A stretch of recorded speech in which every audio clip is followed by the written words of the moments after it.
2022 gave us many a memorable story, from the high school romance you missed out on to the dystopian future you aren't looking forward to. And then we have Power Tool Guy, an anime that might just hold the record for the most hyped up show of all time, and one that, unsurprisingly, didn't meet expectations. I think just about everyone is in agreement that the first episode was a bigger letdown than, well, you know. And it's a real shame too, because despite some of the problems I'll get into shortly, this is one of the greatest anime I've seen, or at least it has the potential to be. Snap back to reality. Chainsaw Man takes place in a world very much like our own, filled with dangers, demons, and Discord mods.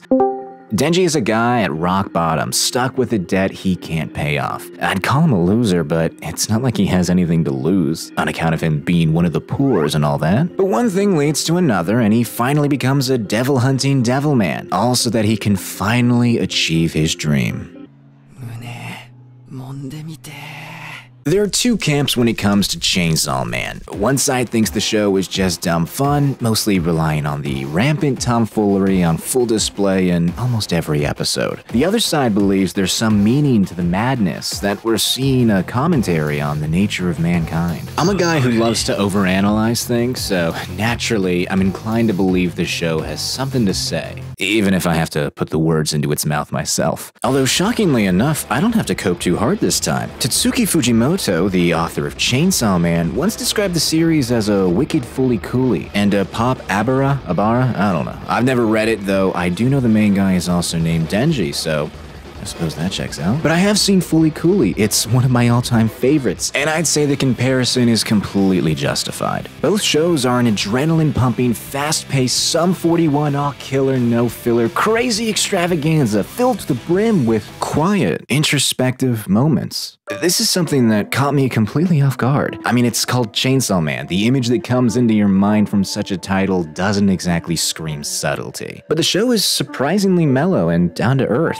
We spend time getting to know these characters who are often more than what they seem. Let me give you a brief rundown of the cast. Ah,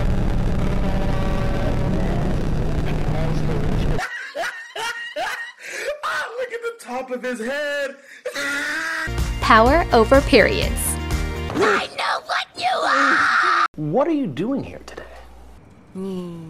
I will confess, though, I may have misjudged some of the girls on my first viewing. Himino will always be best girl, and I'm still convinced Makima serves the Antichrist based on how all her fans act. Not the Navy! But I've changed my mind about the girl who lacks basic hygiene. Disgusting! When I first saw Power, I assumed she was like a discount 02, but with more e-girl energy. But after spending more time with her and rewatching her backstory, I'm willing to admit there's more to her than meets the eye. Plus, her interactions with Denji and the other characters are probably some of my favorite parts.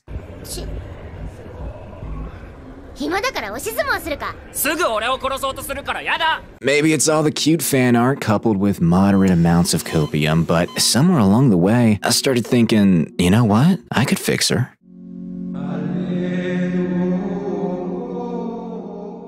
But let's talk about Denji for a minute, since I do find him the most interesting. This guy is kind of an idiot, but he's also dumb. Not really though. Denji is a kid who never had the luxury of dreaming big. Most people take food, shelter, and romance for granted, but not Denji. So many characters in the show, and even fans in real life, chalk up Denji's dream as the quest for Booba. But I don't think that's fair. You can only truly know what you've experienced, and this is a guy who grew up eating slices of bread for dinner, living out of a busted up shack, going to bed every night wondering if a girl would even consider talking to him. He's stuck at the bottom of Maslow's hierarchy of needs, so of course his big dream seems basic. However, Denji is anything but basic. He's not really a hero, but he's not exactly a villain either. He's both, depending on how you want to look at him. His traumatic childhood may explain why he doesn't see the harm in making deals with devils, but you can't help but wonder if he would actually be any different if he had a normal life. It's possible he'd just be better at hiding his true self. You gotta ask yourself, was Denji ever really human to begin with? Or was he always just a dog, looking for someone to hold his leash?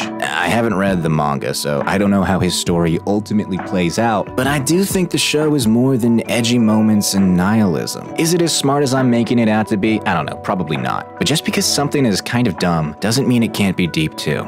Just going off of what I've seen, I might even dare to suggest that Chainsaw Man is a fundamentally Christian work. Hey, alright, stay with me here. Denji's name means angel, and, you know, power's one of the 9 orders too.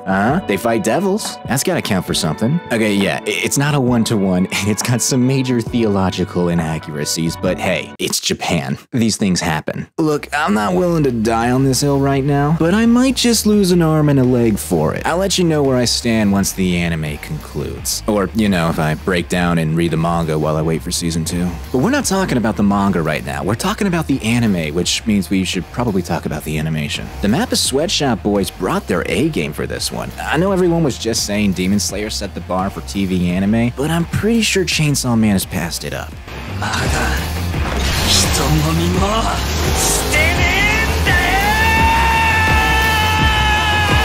We got a whole level of polish that I haven't seen since, well, to be honest, Cyberpunk, but the styles are so different that comparing the two feels unproductive. The only complaint I can conjure is the CGI. Now let me be clear.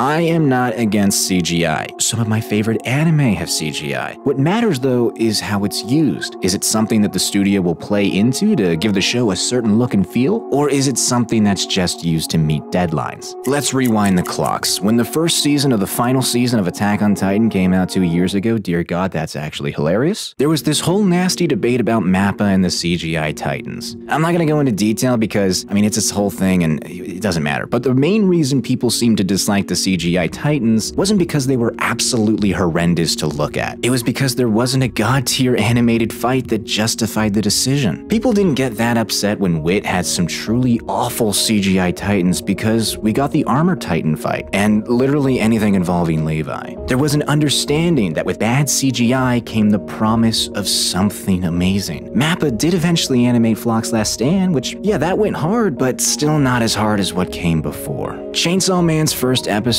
did not inspire confidence in me. The CGI chainsaw guy isn't bad, and anyone who says it is clearly didn't watch Overlord, but it is still disappointing. Disappointing in that it's just fine in an otherwise stellar looking show. I don't want to harp on this too much because, unlike with that first run-in with Attack on Titan, we did get something amazing. It's called Episode 3 and 4, and pretty much the rest of the season. The good far outweighs the mediocre. And the praise continues with the OST.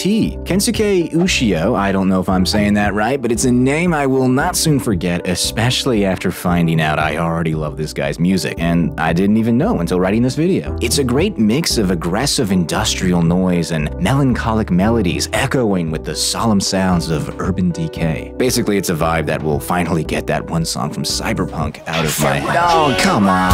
I'm sure I'll be seeing some disagreement with my assessment of Chainsaw Man in the comments, but I welcome the debate. I know this show isn't for everyone, it's pretty dark and bleak and all that, but I think it's worth checking out and coming to your own conclusions instead of missing out on what might be a new favorite. And if you have already seen Chainsaw Man, then let me know what you thought. Was it awful? Average? Amazing? Type up some essays and I'll read them in my spare time. Try to keep them spoiler-free though, if at all possible. But until next time, Ave Maria, Deus Vult, and God help you if you think Makima is best girl.